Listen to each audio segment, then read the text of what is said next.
Good morning, Australia. The time.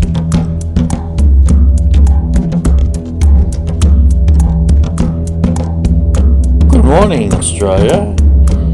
Today is, I'll just double check, November the 4th, 2020, and over in America it's the 3rd of November, which is Election Day.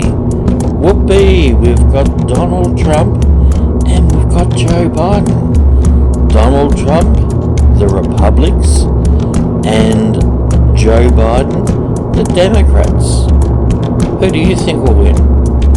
Well, my gut instinct is it should be Joe Biden. But Trump is so shrewd, so cunning, and quite possibly he might be re-elected.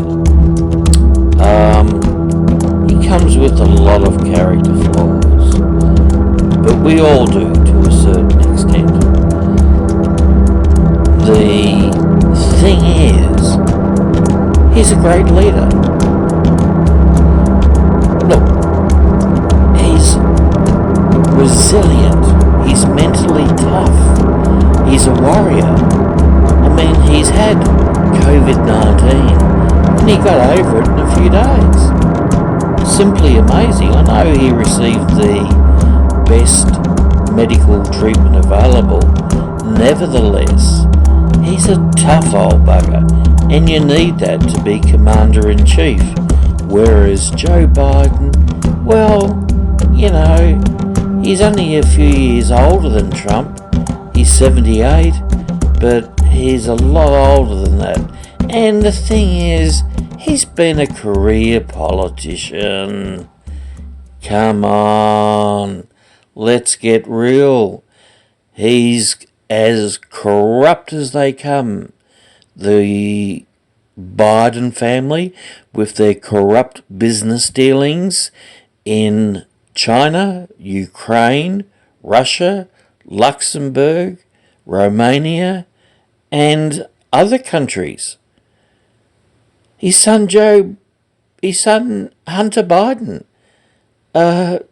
drugs, porn, strippers, videos, unthinkables, unimaginables, Christ almighty, and the whole family has lined their pockets with corruption, corrupt money. Now, has Donald Trump? Perhaps not, but not to the same extent. Now, we have Iran.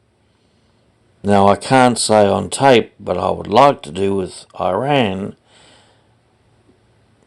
I mean, it's the government of Iran that's so difficult, and has been for decades, and no president has really stood up to Iran. Donald Trump tore up the Iran nuclear deal, and what the public don't realise is that in January of this year, January 2020, we nearly went to war with Iran. We're talking nuclear war. It was so close. It was so bad. And the same also applies to North Korea.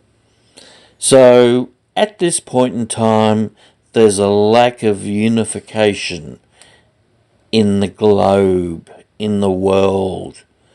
Very little unification. And I think one of the main reasons for this is because of COVID-19. All the nations have been focusing their attention on to get the number of new cases down, to get the deaths down, and they've been forgetting about their foreign policy, economic trade, etc., etc. And because of this particular situation where they've been focusing on, the COVID and not paying attention to what the public doesn't realise is that they have turned their back on China, perhaps because they're uncertain about how the virus commenced or if it was genetically manufactured. They've turned their back on the fact that they're aggressive, that they're just a general pain in the ass, and they only understand one thing, which is force. That's the only thing China, communist China, understands is force. So what with China, Iran, North Korea, it's a bit of a hot spot at the moment, to say the least.